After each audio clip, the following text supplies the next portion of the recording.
Baik, Bismillahirrahmanirrahim.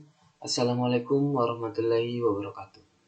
Shalom, Om Swastiastu, Namo Buddhaya, dan salam kebajikan untuk kita semua. Teman-teman, perkenalkan nama saya Ari Nurman dari kelompok 1. Nah, di sini saya akan mempresentasikan materi tentang dinamika fluida. Nah, langsung saja, apa itu pengertian dinamika fluida? Nah, dinamika fluida merupakan sebutan untuk segala benda maupun zat yang dapat mengalir. Segala bentuk yang dapat mengalir dinamakan fluida. Fluida memiliki bentuk sebagai zat cair, gas, dan udara. Zat cair, gas, dan udara tersebut disebut fluida karena dapat mengalir dari suatu kedudukan ke kedudukan lainnya atau dari suatu tempat ke tempat lainnya. Namun beda halnya dengan zat padat. Zat padat tidak dapat dikatakan sebagai fluida karena zat padat tidak dapat mengalir. Nah, dinamika fluida ini bisa disebut juga dengan fluida dinamis. Nah, di mana pengertian fluida dinamis adalah fluida atau bisa berupa zat cair, gas yang dapat bergerak.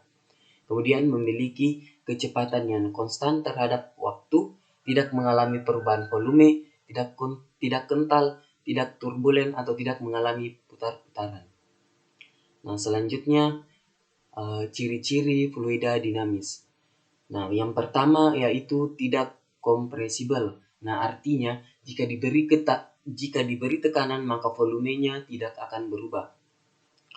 Kedua, tidak mengalami gesekan.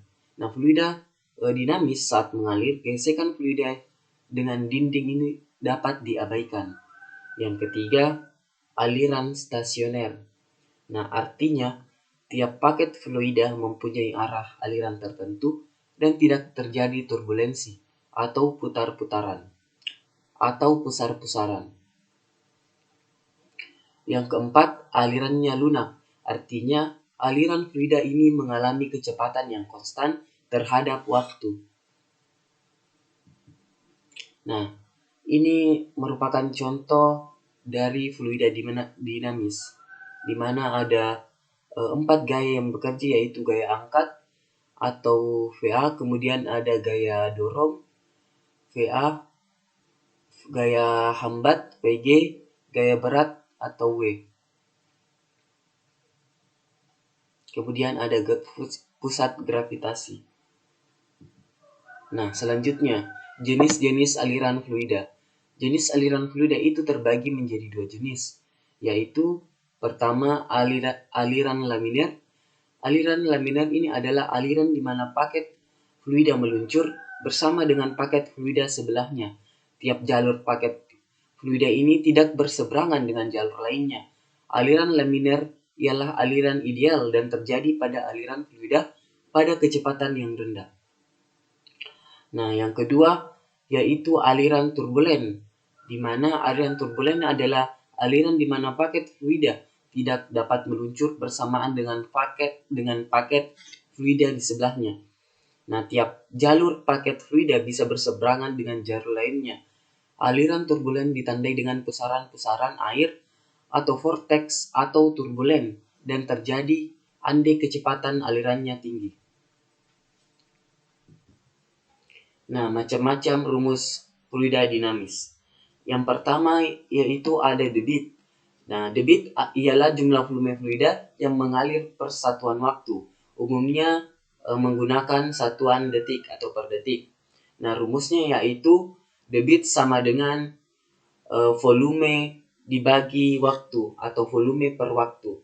Atau debit sama dengan luas penampang dikali kecepatan aliran. Nah, keterangannya yaitu Q sama dengan debit dengan satuan meter kubik per second, kemudian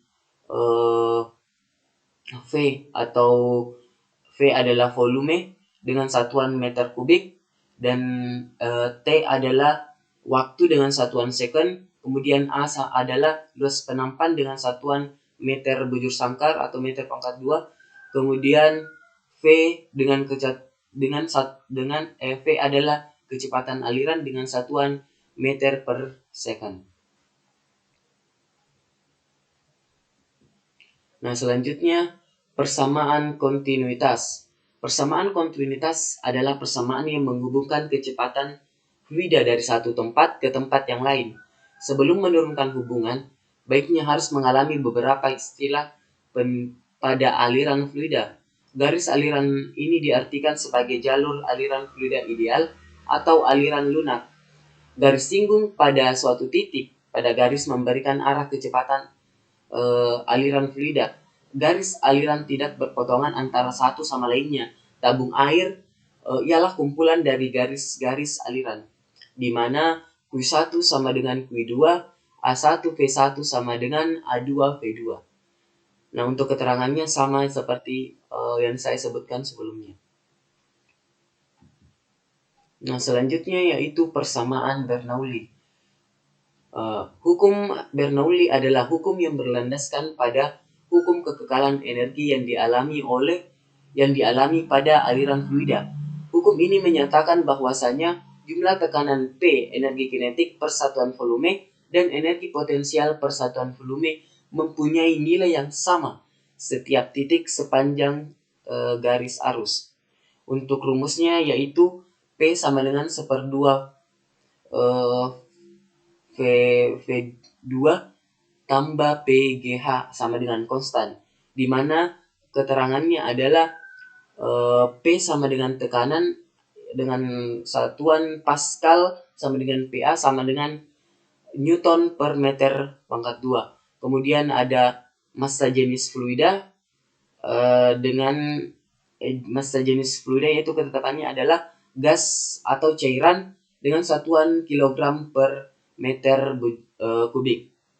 Kemudian G adalah percepatan gravitasi.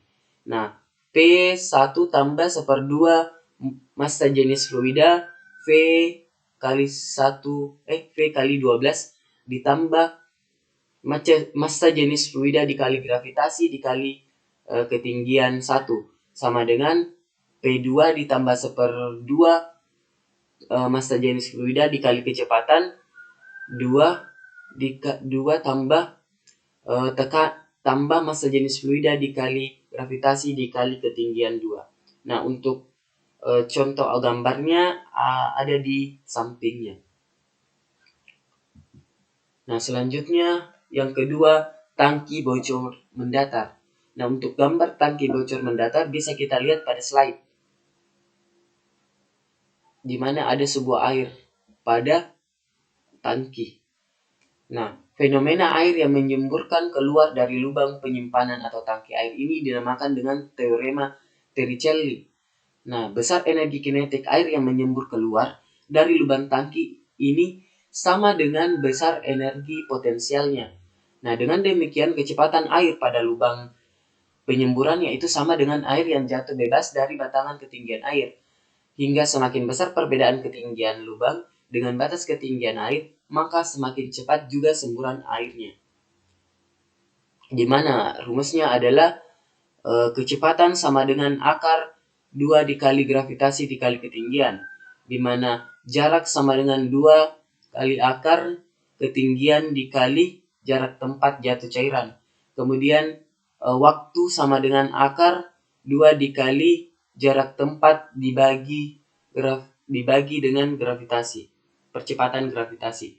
Untuk keterangannya yaitu V sama dengan kecepatan keluar cairan dari lubang, H besar sama dengan jarak tempat jatuh cairan dari tanah ke lubang bocor, X sama dengan jarak mendatar jatuhnya cairan, T sama dengan waktu yang diperlukan cairan untuk menyentuh tanah, kemudian H sama dengan jarak permukaan cairan ke lubang bocor. Nah, baik teman-teman, demikianlah presentasi dari saya kelompok 1. Sekian dan terima kasih. Wassalamualaikum warahmatullahi wabarakatuh.